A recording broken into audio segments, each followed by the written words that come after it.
कौन सी जिंदगी जीना चाहते हैं? आखिर में वो सब कुछ कमा के सारा कुछ करके किस तरफ भागते हैं?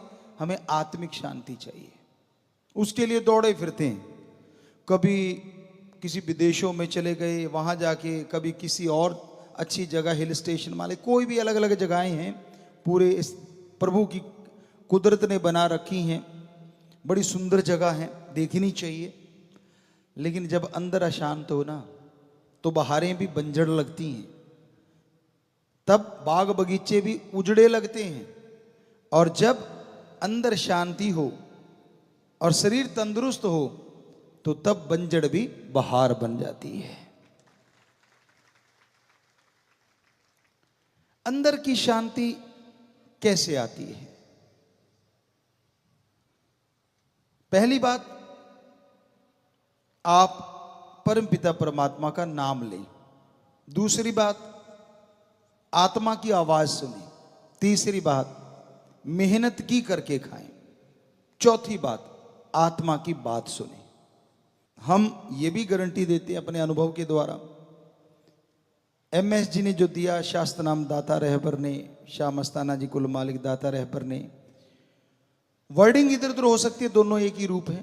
हमारे लिए तो सब कुछ वही है। उन्होंने हमें अनुभव दिया, आज से आपको बोला कि वही बताएंगे। तो हमने ये अनुभव किया है, ये महसूस किया है कि आदमी वही सुखी है जो अपनी आत्मा की आवाज सुन के अमल कर लेता है।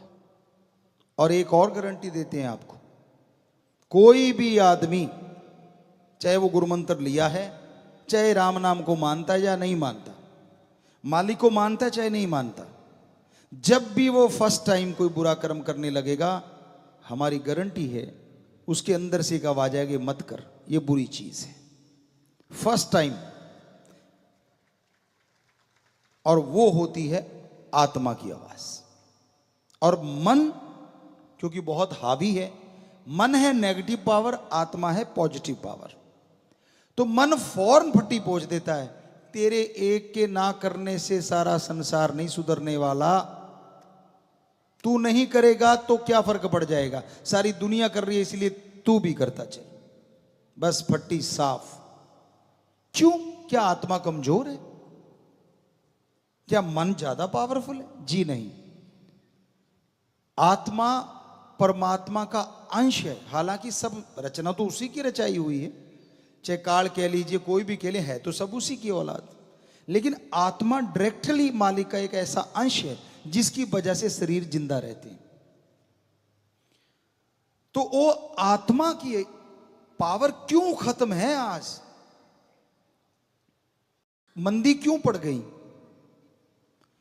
ये संसार, आज का टाइम बुराई का समय है, चारों तरफ बुराई का बोलबाला है। आप जब खाली बैठते हो क्या करते हो?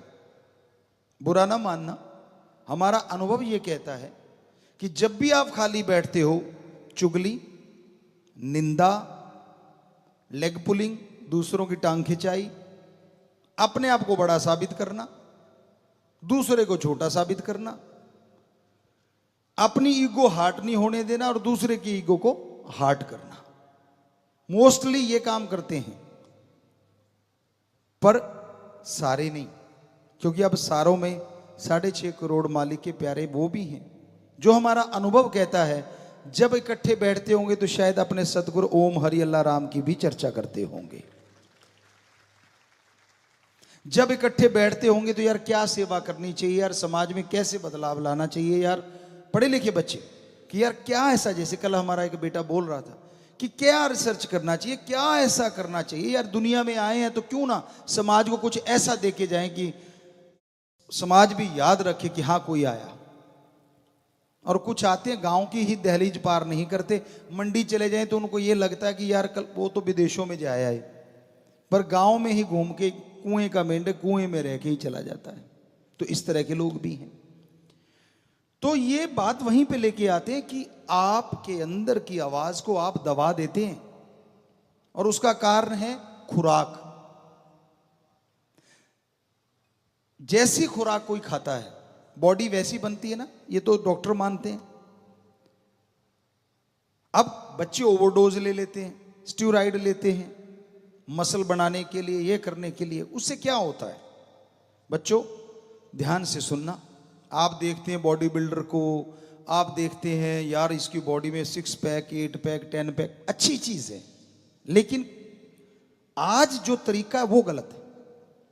वो जो स्टेरॉइड लेते हैं, जो डॉक्टरों से हमारी चर्चा हुई, हम कोई डॉक्टर नहीं है, हो सकता है हम उतना परफेक्टली वो बात ना बता पाए, पर फिर भी बताएंगे कि होता क्या है। उससे हमारे मसल बड़े होते हैं, लोकल एरिया में भी अलग से इंजेक्शन चल गए, वो लगा लो, वो मसल बड़ा हो जाएगा। दवाइयां आ गई स्टेरॉइड जिसमें काफी ज्यादा है, तो थिकनेस बढ़ती है। कहने का मतलब हमारे जितने भी मसल हैं उनमें मोटापा, मजबूती आती है। तो क्या आप जानते हैं कि हार्ट को मोटा नहीं करना चाहिए? शायद नहीं, उस तरफ तो ध्यान ही नहीं जाता। तो पूरी बॉडी अगर वो थिकनेस आती है या स्टेरॉइड के साइड इफेक्ट होते हैं, तो हार्ट का जो स्किन है, वो जो धड़कता है, तो उसमें भी वो स्ट्रांगनेस आ जाती है, जो कि नहीं आनी चाहिए। लचीलापन रहना चाहिए देसी भाषा में अगर हम कहें तो जब उसमें वो चीज आ जाती है तो फिर आपका ब्लड प्रेशर अनियमित हो जाता है, आपकी बहुत सारी बीमारियां जो कि आपको पता नहीं चलता लेकिन होती रहती हैं। और फिर एक दिन ऐसा आता है कि हार्ट खुले का खुला रह जाता है और बंद का बंद रह जाता है, क्योंकि वो हार्ड हो गया। उसको लचीला बनाया था भगवान ने, लेकिन आपने दवाइयां ठूस ठूस के, और फिर आपने सुना होगा कोई जिम करता ही चला गया, या कोई बेचारा, दर्द है उनके लिए हमारे दिल में, लेकिन दुख इस बात का है कि अज्ञानता की वजह से ये सब हुआ। ये पैक बनाने हैं, तो नॉर्मल प्राकृतिक खुराक खा के आप मेहनत कीजिए। जैसे पुराने टाइम में कहते दंड पे लिए, वो दंड फुल जिम होता था, पैर के अंगूठे से लेके सिर तक हर मसल की एक्सरसाइज होती थी उसमें। जो पुराना दंड मारा जाता था कि नाभि के पास आप उल्टे लेटो, नाभि के पास एक लाइन मारो, और आपके माथा जहां सिर बिल्कुल लास्ट आता, लास्ट पॉइंट, एंड पॉइंट, वहां एक लाइन मारो। हाथों पे ऐसे उल्टे आप हो, बच्चे जानते हैं जो दंड मारते हैं ऐसे, क्योंकि हमने तो ये बहुत किया है, और वहां जिम जुम कुछ नहीं होते थे। यूं रखो और नाभि पे जो लाइन मारी है वहां नाक लगाओ, और यहाँ माथे के आगे ये सिर के एंड पॉइंट में लाइन लगाई थी, वहां तक नाक जमीन से लगाते लगाते फिर आगे ऊपर उठो और फिर वापस जाओ और फिर ऐसे करो। ये वो एक्सरसाइज है जो फुल जिम है, आपके हर मसल को पावरफुल कर देती है। तो पुराने बुजुर्गों में ताकत इसलिए थी, दिमाग आपका ज्यादा है, टेक्नोलॉजी अच्छी आ गई, कोई शक नहीं, हम मानेंगे जो चीज है। पहले ये चीजें नहीं थी, लेकिन आज बहुत अच्छी है। लेकिन आज वो बॉडी नहीं है जो पहले हुआ करती थी, और उसको बनाने के लिए आपको शॉर्टकट चाहिए और कंपनियों को पैसा चाहिए। अब ये कंपनियां भी बुरा मनाएंगी शायद, कहीं सुन लिया तो। उनको चाहिए पैसा और आपको चाहिए शॉर्टकट, और उन्होंने बना दी दवाई कि भाई लोकल एरिया में लगा लो और आपके मसल बढ़ जाएंगे। और फिर आप यूं दिखाते हो कि देखो मेरा ये और मेरे ये 8 पैक और 6 पैक, और अंदर सामान क्या डल गया जो आपके जीवन लीला कभी भी खत्म कर सकता है। और हो रहा है ऐसा बच्चों के साथ। तो बच्चों, प्रोटीन के लिए बड़ी दालें हैं हमारी, पनीर है, आप ये चीजें ले सकते हैं। उससे नेचुरली एक्सरसाइज के साथ बनाएं, ना कि जिम करो, कोई हर्ज नहीं। उसमें मशीनें आ गई हैं, आधुनिक युग है। वो तो हम कह रहे हैं, अगर गरीब बच्चा कहता है कि ये मैं तो जिम तो कर नहीं सकता, तो मार दंड, चला गंडासा मशीन, टोका मशीन। हमने टोका मशीन चलाई है और वो मसल आज तक नहीं गए, वहां कोई कुछ नहीं करते। एक भी मसल ऐसा नहीं है जो लूज हुआ हो, और वो लड्डू से लुढ़क जाते हैं अगर ना दवाई लोगे तो। लेनी ही पड़ेगी भाई, और वो एक्सरसाइज करनी ही पड़ेगी। जो दवाई ले रखे बच्चे जानते हैं, जो करते हैं ऐसा। और ये वाले कभी नहीं जाते, जो कमाया होता है। शरीर कमाना कहते हैं पुराने टाइम में, कि शरीर कमाया है। फावड़ा चलाओ, फुल्ली जिम है। और गंडासा मशीन, आप गरीब हो तो वो तो होगी ना कहीं। कुतरा करते थे पहले, जो पशुओं का चारा डालते थे, तो वो गंडासा मशीन या टोका मशीन, अलग अलग नाम है, वो हमने बहुत चलाई है। इतनी उठाओ कि पंजों के बल ऊपर जाए, और इतनी नीचे lower back, upper back, chest और बाइसेप्स, ट्राइसेप्स, सब फोर आर्म, और ये बाकी छोड़ो, ये हाथ और उंगलियां हर चीज की एक्सरसाइज है उसमें, अकेली एक मशीन में। सारा जिम एक तरफ और वो अकेली मशीन एक तरफ। अकेली मशीन, कितना खर्चा होगा? कुछ भी तो नहीं। और साथ में पुण्य प्राप्त करोगे, वो जो चारा है किसी पशु को डालोगे, उसकी भी दुआएं आपके साथ हो लेंगी। और फीस भी नहीं लगी, एक बारी थोड़ा सा, उससे आप बिजनेस भी तो कर सकते हो। हरा चारा बेच दो, जितनी की मशीन आई कुछ दिनों में निकाल लोगे और ये मशीन पावरफुल हो जाएगी। तो आपको अनुभव की बात करिए तो अपना अनुभव है ये 100% किया हुआ और 100% रिजल्ट वाला। हमने अपने दोनों स्कूलों में हमने ये टोका गंडासा मशीन लगाई हुई थी। और प्लेयर एक टाइम ऐसा भी आ गया था, इंडिया के एशिया में जितने मेडल आते थे 10% हमारे स्कूल कॉलेज बच्चे ही लेके आते थे। कई तो टीम ही पूरी की पूरी हमारे स्कूलों की होती थी। जूडो में बहुत सारे बच्चे होते थे, यहाँ तक हमें जाता बच्चे लड़के। और स्केटिंग हॉकी में लड़कियां सारी की सारी ही होती जो एशिया कप तक जीत के लाई थी।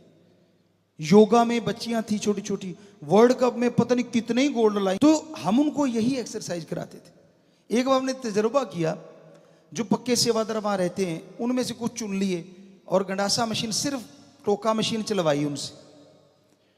तो हम एक दिन जाया करते थे और उनको लास्ट वो सैटरडे का दिन कि इतना एक्सरसाइज करवा देते थे कि बेहोशी का आलम हो जाता था। मान लो 10 मिनट में, अगली बार वो बेहोशी का आलम 15 मिनट में, अगली बार 20 मिनट में। बॉडी हमारी सहन करने की शक्ति रखती है। और उनको सीधा टग ऑफ वार, रस्साकसी में भेज दिया और फर्स्ट टाइम में शायद वो सिल्वर मेडल ले आई थी। तो ये हमारे अनुभव हैं जो आपको बोला बताया करेंगे। तो ये हकीकत है। पर आज तो रंग ढंगी बदला हुआ है, आज हर आदमी हीरो बना हुआ है। सोशल मीडिया का टाइम है, और कुछ आता ना हो, मुंह टेढ़े उल्टे तिरछे करके फोटोएं जरूर डालेंगे। यार वर्षा में नहाने का मजा सबको ही आता है, ठीक है, लेकिन वो यूं दिखाएंगे कि देखो मैं ही नहा रहा हूं, बाकी आप तो सूखे ही बैठे हो। कोई भी चीज देख लो आप, बच्चे आज कर रहे हैं, हम रोकते नहीं, आपको कुछ करते रहो, आपका दिमाग है, आपका फोन है, हमें कोई 1% भी एतराज नहीं। लेकिन हम तो ये कहते हैं कि गलत चीज मत करो। आप चाहते हो कि मुझे चाहने वाले बढ़ जाएं, उससे जो भी आप कहते हो कि भाई मेरे को बहुत सारे लोग फॉलो करते हैं, तो फिर उनके लिए ऐसा उदाहरण बनो ना। कभी ये दिखाओ कि मैंने इतनों का नशा छुड़ाया, भाई देखो मैं आज नशा छुड़वाने जा रहा हूं, इतने लोगों को देखो मैंने नशा छुड़वाया। डाला है आपने कभी आपने इसमें?